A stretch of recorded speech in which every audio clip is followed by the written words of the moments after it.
அப்போ அந்த பூபதி ஃபேமிலியில் இருக்கிற யாரோ என்னை அட்டாக் பண்ணணும்னு நினைக்கிறாங்க. அது யாருன்னு கிட்டத்தட்ட என்னால் கரெக்டாக சொல்ல முடியும். மேபி அது அந்த ரவீந்திரனா இருக்கலாம், இல்லை அந்த தினேஷ் மகேந்திரனா கூட இருக்கலாம். அப்படி இல்லாட்டி இவங்க 3 பேரும் சேர்ந்து ஒரு டீமாக கூட இருக்கலாம். ஸோ இந்த வீரேந்திரன் கேரக்டரும் இவங்களோட கூட்டாக இருக்கலாம். அவங்க அனுப்பி தான் இவன் என்னை கொல்ல ஆள் அனுப்பியிருக்கலாம் என்று யோசித்தான் விக்ரம். அதன் பின் லம்போவை பார்த்தவன் அவனிடம், இங்க பாரு லம்போ, நீ இவனை கவனிக்கிற கவனிப்புல நமக்கு எல்லா உண்மையும் வந்தாகணும். அந்த அளவுக்கு உன் கவனிப்பு பலமா இருக்கணும் என்று சொல்லி காரின் மீது சாய்ந்து கொண்டு நின்றவாறு லம்போ அவனை கவனிக்கும் விதத்தை வேடிக்கை பார்த்து கொண்டிருக்க, ஒரு கட்டத்திற்கு மேல் அவனுக்கு தேவையான அனைத்து உண்மைகளும் கிடைத்துவிட்டது. கருப்பு நிற காரில் லம்போ சைலேந்திரனை அதில் ஏற்றிக்கொண்டு கிளம்பினான்.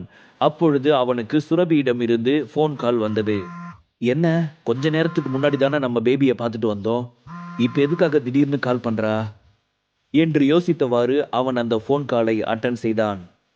ஹலோ பேபி, என்ன விஷயம் என்று அவன் வாய் திறந்து கேட்கும் முன்னே எதிர்முனையில் இருந்து சுரபியின் குரல் மிகவும் அழுகையுடனும் அதே சமயம் பதட்டத்துடனும் ஒலிக்க ஆரம்பித்தது. அவளது இந்த பதட்டமும் அழுகையும் விக்ரமை மேலும் பதட்டப்படுத்தியது. பேபி, என்னாச்சு? எதுக்காக இப்படி அழுதுட்டு இருக்க? ஏதோ பதட்டமா சொல்ற, ஆனா எனக்கு ஒண்ணுமே புரியல. என்ன பேபி, கொஞ்சம் ரிலாக்ஸா சொல்லு ப்ளீஸ், அப்பதான் எனக்கு புரியும். ஏதாவது பிரச்சனையா? என்னாச்சு பேபி? யாராவது உன்கிட்ட வந்து வம்பு பண்றாங்களா பேபி?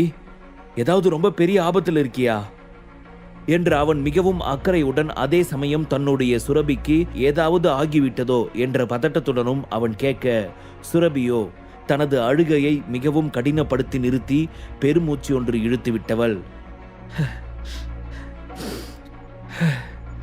விக்ரம், நீ நினைக்கிற மாதிரி எந்த ஒரு விஷயமும் கிடையாது. அம்மாவுக்கு அப்பாவுக்கு ஆக்சிடென்ட் ஆயிடுச்சு. இப்போ அவங்கள ஹாஸ்பிட்டலில் அட்மிட் பண்ணியிருக்காங்க. 2 பேருக்கு என்ன ஆச்சு, ஏதாவது பிரச்சனையா அப்படின்னு அதை பற்றி எந்த ஒரு விஷயமும் சொல்லவே இல்லை. எனக்கு ரொம்ப பயமாக இருக்கு விக்ரம். யார்கிட்ட என்ன சொல்கிறதுன்னு தெரியல. எப்படி இவங்களுக்கு இவ்வளோ பெரிய ஆக்சிடென்ட் ஆச்சுன்னு எனக்கு புரியலை விக்ரம். உடம்பெல்லாம் ரத்தம். எனக்கு பார்க்கவே ரொம்ப பயமாக இருக்கு விக்ரம். 2 பேருக்கு ஏதாவது ஆயிடுச்சுன்னா என்னால் அதை தாங்கிக்கவே முடியாது என்று அழுத குரலோடு சொன்னாள் சுரபி. அவள் சொன்னதை கேட்ட விக்ரமிற்கு மனதளவில் மிகவும் கஷ்டமாக இருந்தது. எனது மாமியாருக்கும் மாமாவுக்கு ஆக்சிடென்ட் ஆயிடுச்சா? என்ன ஆச்சு? நம்ம பேபி வேற ரொம்ப பதட்டத்தில் இருக்கா, அவளை நாம தான் நிதானப்படுத்தணும் என்று தனக்குத்தானே நினைத்தவன், பேபி நீ எதுவும் ஒரி பண்ணிக்காத, மாமாவுக்கு அத்தைக்கும் எதுவும் ஆகாது, அவங்க 2 பேரும் கியூர் ஆயிடுவாங்க. ப்ளீஸ் நீ ஃபர்ஸ்ட் பதட்டப்படாம இரு. நீ ஏன் இந்த அளவுக்கு பயப்படுற? பயப்படாத பேபி, அவங்களுக்கு ஒன்றும் ஆகாது என்று அவன் அவளுக்கு ஆறுதலாக பேச, அவன் வார்த்தைகளாலோ இல்லை அவனுடன் பேசிய மன நிறைவாலோ என்னவோ ஓரளவிற்கு நார்மலானவள் தன் கண்ணீரை துடைத்து கொண்டு வாடி போன குரலில் அவர்கள் இருவரும் அட்மிட் செய்யப்பட்ட ஹாஸ்பிட்டல் அட்ரஸை சொல்ல, அங்கிருந்து கிளம்பிய விக்ரம் வேகமாக அந்த இடத்திற்கு சென்றான். அங்கே சேரில் அமர்ந்து அழுது கொண்டிருந்த சுரபியை பார்த்தவாறு அவள் அருகில் சென்றவன், பேபி என்று அழைத்ததுதான் சுரபி வேகமாக வந்து அவனை கட்டி அணைத்து கொண்டு ஓ என்று கதறி அழ ஆரம்பித்து விட்டாள். விக்ரம், எனக்கு ரொம்ப பயமா இருக்கு விக்ரம். டாக்டர் இப்போ வரைக்குமே எதுவுமே சொல்லல விக்ரம். அம்மாவுக்கு அப்பாவுக்கு என்ன ஆச்சுன்னு தெரியல விக்ரம். ப்ளீஸ் விக்ரம், அவங்களுக்கு எதுவும் ஆகிடக்கூடாது. டாக்டர் கிட்ட சொல்லு, அம்மாவையும் அப்பாவையும் எப்படியாவது சரி பண்ண சொல்லு ப்ளீஸ். ப்ளீஸ் விக்ரம், ப்ளீஸ் என்று சொல்லிக்கொண்டே அவள் கேவி கேவி அழ ஆரம்பித்தாள். அந்த ஒரு கணம் சுரபி விக்ரமின் கண்களுக்கு குழந்தையாகவே தான் தெரிந்தாள். அவளை எப்படி சமாதானப்படுத்துவது என்று அவனுக்கு தெரியவே இல்லை. எத்தனையோ முறை ரேணுகாவும் சரவணனும் விக்ரமை அவமானப்படுத்தி இருந்தாலும் அவர்கள் இருவரும் தன் சுரபியின் தாய் தந்தை என்ற ஒரு விதத்தில் அவனுக்கு அவர்கள் மீது ஒருவித மரியாதை இருந்து கொண்டுதான் இருந்தது. அந்த மரியாதை இப்பொழுது அவர்களுக்கு ஆக்சிடென்ட் என்று தெரிந்ததும் மனதை கஷ்டப்பட செய்தது. அதே சமயம் அவனுடைய பேபியின் அழுகையும் அவனால் தாங்கிக் கொள்ள முடியாத ஒன்றாக இருந்தது. இருந்தாலும் தன்னவளை சமாதானப்படுத்த வேண்டும் என்ற முயற்சியில் அவளது தோளில் மெதுவாக அவன் நீவிவிட ஆரம்பித்தான். பேபி, இந்த அளவுக்கு டென்ஷன் ஆகி நீ அழ வேண்டிய அவசியமே கிடையாது. உன் அம்மாவுக்கும் அப்பாவுக்கும் எதுவுமே ஆகாது. அவங்கள சரியாக்கிடுவாங்க. டாக்டர்ஸ் கண்டிப்பா அவங்கள காப்பாத்திடுவாங்க. நீயோ சாமி கிட்ட வேண்டிக்கோ. அது மட்டும் இல்லாமல் உங்கள் அம்மாவுக்கும் அப்பாவுக்கும் ட்ரீட்மெண்ட் எந்த ஒரு டிஸ்டர்பன்ஸும் இல்லாமல் நடக்கும். இமீடியட்டாக அதுக்கான ஏற்பாடை நான் அரேஞ்ச் பண்ணி தர சொல்கிறேன். பிகாஸ் இப்போது இந்த ஹாஸ்பிட்டல் ராக்கெட் ராஜா கண்ட்ரோலுக்கு கீழே தான் இருக்கும். ராக்கெட் ராஜா என்னோட ஃப்ரெண்டுன்னு உனக்கு ரொம்ப நல்லாவே தெரியும் தானே? அப்புறம் எதுக்காக நீ பயந்துட்டு இருக்க? பயப்படாத, நான் ராக்கெட் ராஜா கிட்ட சொல்லி எல்லா விஷயத்தையும் டீல் பண்ண சொல்றேன். கண்டிப்பா அவங்க 2 பேரும் கியூர் ஆகி தான் வருவாங்க. அதுக்கப்புறம் என் பேபியோட முகத்துல இந்த மாதிரி கண்ணீர் வரவே கூடாது. ஓகேவா? சிரி பேபி ப்ளீஸ் என்று அவன் சொல்ல, அவளால் சிரிக்க முடியாவிட்டாலும் தற்சமயத்திற்கு அழுகையை மட்டும் கண்ட்ரோல் செய்ய முடிந்தது. விக்ரம் தன்னுடன் இருப்பதினாலோ இல்லை அவன் சொன்ன இந்த தைரியமான வார்த்தைகளாலோ தெரியவில்லை, ஆனால் அவள் கண்களில் வடிந்த கண்ணீர் நின்று போனது. இருந்தாலும் அவள் மனம் இருந்த கவலையில் தன்னை அறியாமலும் விக்ரமை கட்டி அணைத்திருந்தவள் அவனை தன் பிடியில் இருந்து விலக்கவே இல்லை. அதன் பின் கிட்டத்தட்ட அரை மணி நேரத்திற்கு பிறகு டாக்டர் வெளியே வந்து அவர்கள் இருவரிடமும் அவங்க 2 பேரோட உயிருக்கும் எந்த ஒரு ஆபத்தும் இல்லை, 2 பேருமே இப்ப சேஃப் தான், அண்ட் சீக்கிரமா கூப்பிட்டுட்டு வந்ததுனால அவங்கள நம்ம ஈஸியா காப்பாற்ற முடிஞ்சது. ஸோ இனிமே பயப்படுற மாதிரி எந்த ஒரு ஆபத்தும் கிடையாது, அவங்க ஆபத்தான கண்டிஷனை தாண்டி ரெக்கவர் ஆயிட்டாங்க என்று நல்ல விஷயத்தை அவர்களிடம் சொல்ல, அப்பொழுதுதான் விக்ரமிற்கும் சுரபிக்கும் உயிர் வந்தது போன்று இருந்தது. சுரபியின் முகத்தில் அளவில்லா புன்னகை தோன்ற ஆரம்பித்தது. விக்ரம், ரொம்ப ரொம்ப ஹாப்பியா இருக்கு, அவங்க 2 பேருக்குமே எதுவுமே ஆகல, இதுவே எனக்கு போதும், இப்பதான் எனக்கு நிம்மதியா இருக்குது என்று அவள் ஆனந்த கண்ணீருடன் சொல்ல, அப்பொழுது விக்ரம் அருகில் நின்று கொண்டிருந்த டாக்டர் தட்டு தடுமாறியவாறு ஏதோ ஒரு விஷயத்தை சொல்லத் தொடங்கினார். அதை கேட்ட சுரபியின் முகம் மீண்டும் கவலையில் வாடத் தொடங்கியது. அவங்க 2 பேருக்கும் எதுவும் ஆகல, ஆனா என்று அவர் தட்டு தடுமாறி பேச, அவரது இந்த தடுமாற்றமான பேச்சு சுரபிக்கு மீண்டும் பதட்டத்தை கொடுக்க ஆரம்பித்தது. வேகமாக அவள் டாக்டரை நோக்கி, என்னாச்சு டாக்டர், எதுக்காக இவ்வளவு பதட்டமா பேசுறீங்க?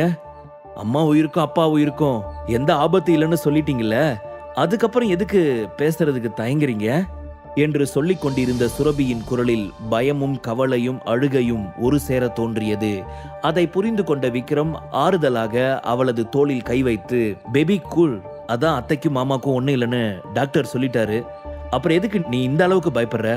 இரு, நான் டாக்டர் கிட்ட என்னன்னு பேசுறேன் என்று சொன்னவன் டாக்டரை பார்த்து, டாக்டர் என்னாச்சு, எதுக்காக இவ்வளவு தயங்குறீங்க, என்ன விஷயம் என்று கேட்க, உங்களுடைய அத்தை மாமா 2 பேருமே இப்போ ஆபத்தான கண்டிஷனை தாண்டி நார்மல் ஆகிட்டாங்க, இப்போ அவங்க 2 பேருமே சேஃபா தான் இருக்காங்க, 2 பேரும் எந்த ஒரு ஆபத்துல இல்ல, ஆனா ரேணுகா அவங்களுக்கு மட்டும் ரொம்ப அடிபட்டு இன்னும் கொஞ்ச நாளைக்கு எந்திரிச்சு நடக்க முடியாத ஸ்டேஜில் இருக்காங்க என்று சொன்னார் அவர். என்ன டாக்டர் சொல்றீங்க, அம்மாவால இனிமே நடக்கவே முடியாதா என்று சுரபி பதட்டமாக கேட்க, இங்க பாருங்க, இனிமே எப்போதுமே நடக்க முடியாதுன்னு நான் சொல்லல, இப்போதைக்கு கொஞ்ச நாள் அவங்களால நடக்க முடியாது என்று சொல்ல, விக்ரம் அவளை மீண்டும் சமாதானப்படுத்தினான். அதன் பின் டாக்டரிடம் சொல்லிவிட்டு அவர்கள் இருவரையும் பார்ப்பதற்கு உள்ளே சென்றனர், சுரபியும் விக்ரமும். சுரபியை பார்த்ததும் சரவணனும் ரேணுகாவும் மகிழ்ச்சி அடைந்தனர். ஆனால் அதே சமயம் அவள் பின்னால் வந்த விக்ரமை பார்த்ததும் அவர்கள் முகம் ஒரே நிமிடத்தில் கோபமாக மாறியது. இதில் ரேணுகாவோ தனக்கு விபத்தை ஏற்படுத்தியது விக்ரம் தான் என்று முட்டாள்தனமாக நினைத்து கொண்டாள். உடனே அவனை பார்த்தவள் கோபமாக கத்த ஆரம்பித்தாள். விக்ரம், நீ எதுக்குடா இங்க வந்த? மரியாதையா இப்பவே இங்கிருந்து கிளம்பிடு, எனக்கு உன்னை பார்க்கவே கொஞ்சம் கூட விருப்பமே இல்லை, எங்களை இந்த மாதிரி ஒரு நிலைமையில கொண்டு வந்து போடுறதுக்கு தானே நீ ஓவரா ஆடுன. நான் உன்கிட்ட எவ்வளவு படிச்சு சொன்னேன், ஆனா உன் வாயை வச்சுட்டு நீ சும்மா இல்லல, அதனாலதான் உன் மேல இருக்கிற கோபத்தை காட்டணும்னு நினைக்கிறவங்க எங்களை இந்த மாதிரி ஆக்கிட்டாங்க.